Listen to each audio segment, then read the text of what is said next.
Bass Case 047, TMEA All-State Jazz Etude number 1. Now, this is the first of 4 episodes for TMEA All-State Etude number 1. This is different from number 3, and number 1 is a walking etude this year with players having to walk over changes. And I have not seen this before. And I'm going to be thinking about this when I submit my etudes next year, because I think it's very important to see if a bass player can walk over changes. Because I know I've seen young bass players play lines, and some of Jocko's lines and Marcus's lines, and then ask them to walk a blues, and then everything stops. So in this etude, number 1, you're given a sheet of chord changes, 32 bars, and I'm going to do this line by line like I did at etude number 3, and I'm going to do 8 bars at a time, and I'm going to give you some ideas for walking over changes, because all it's giving you is chord changes. You don't have any quarter notes if you've seen the etude. So here are those first 8 measures resolving to the 9th measure. So here they are. Here's what it should sound like.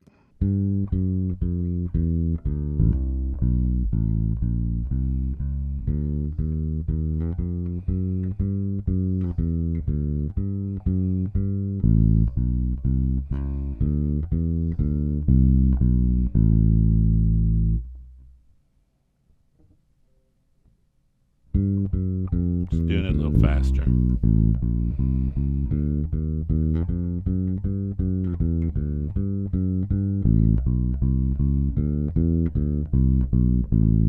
I'm just resolving it into line 3. Nice and slow. That's contoured line, right? Being more scalar than anything else.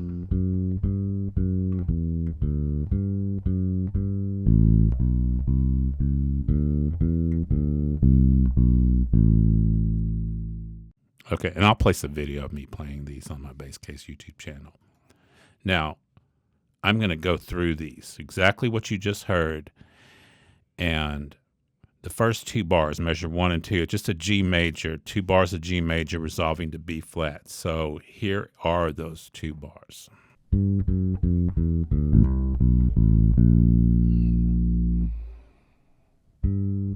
little bit slower, just a nice chromatic line, then going scalar.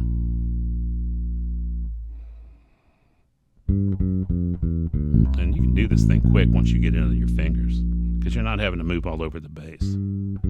Nice and slow.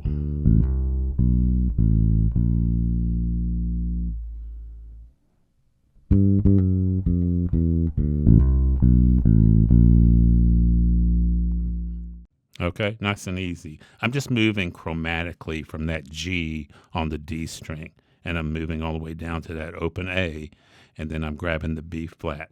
Okay, now I'm going to skip down to the second line and play measures 5 and 6, which is just identical to measures 1 and 2. You got 2 bars of G major. So here is those 2 bars.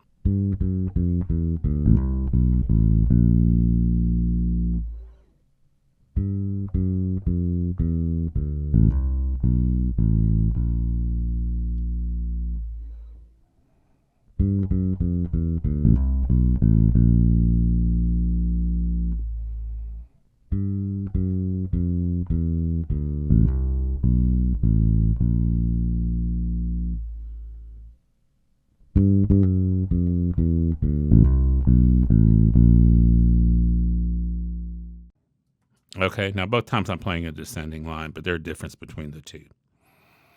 Okay, the first one, bars 1 and 2, I'm using a chromatic line and going scalar to get to bar 3. The second one, bars 5 and 6, I'm descending down the G major scale. So I'm not playing that F natural, and I'm using the D in beat 4 of measure 5 to get me to the G I started on. Just your typical bass line movement.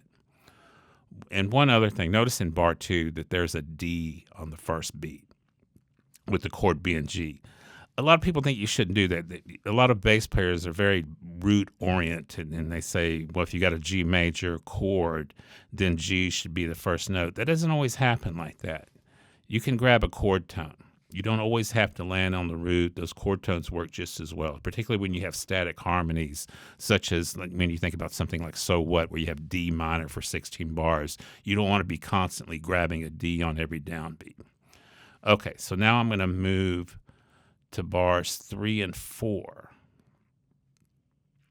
And you've got a B flat minor 7 moving to E flat 7.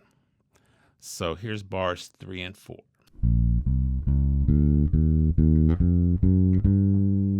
Just moving up. There you go. Taking it down a little bit. Always good to practice slow.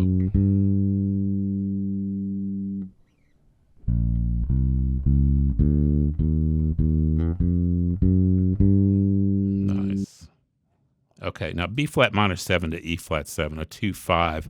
We expect our ears want it to land on A flat major 7, but in this case, for these changes, it's moving to G, so I've made some adjustments to get me to G. So notice that on bar 4, I'm moving the line to the note G. I've got that nice F sharp there. Now, of particular importance, those beat 4 quarter notes don't have to reflect the chord in the measure. That's another idea that some of my younger bass players, some less experienced ones, they think every note in the chord has to reflect, every note in the measure has to reflect the chord. What those beat 4 notes do is move to the next measure, and chromatic is good. So F sharp moving to G, I could beat 4 measure 4 moving to measure 5. We call those a chromatic approach tones, CATs, and they make your lines feel and sound good. They provide a lot of momentum. Okay, and I'm using it on beat 4 of measure 2 also. I'm playing that low A to get to B flat. That drives that. That's a great sound. It drives that because you hear that low A, and it's only got one place to go, to that B flat. So it provides that momentum in the bass line. Okay, let's move to measure 7 and 8. I've got a B minor 7 moving to E minor 7. So here is that.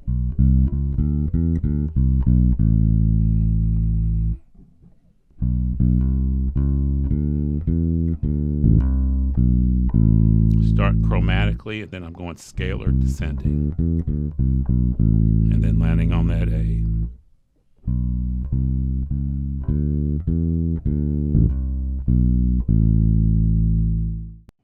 Okay, and I say almost scalar because I'm playing a C rather than a C sharp and E7, but it doesn't make any difference because the line is working right.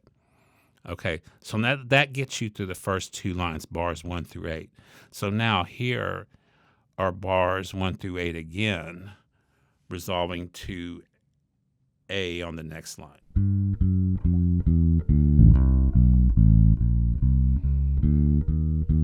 Now here's G major again.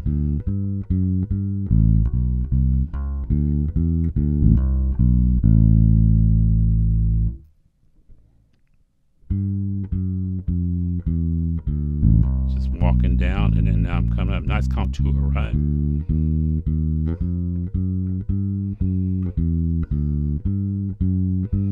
There's that low A, get me to B.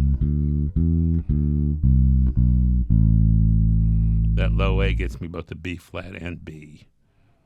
A little bit slower. There's that low A. Doubling the E flat.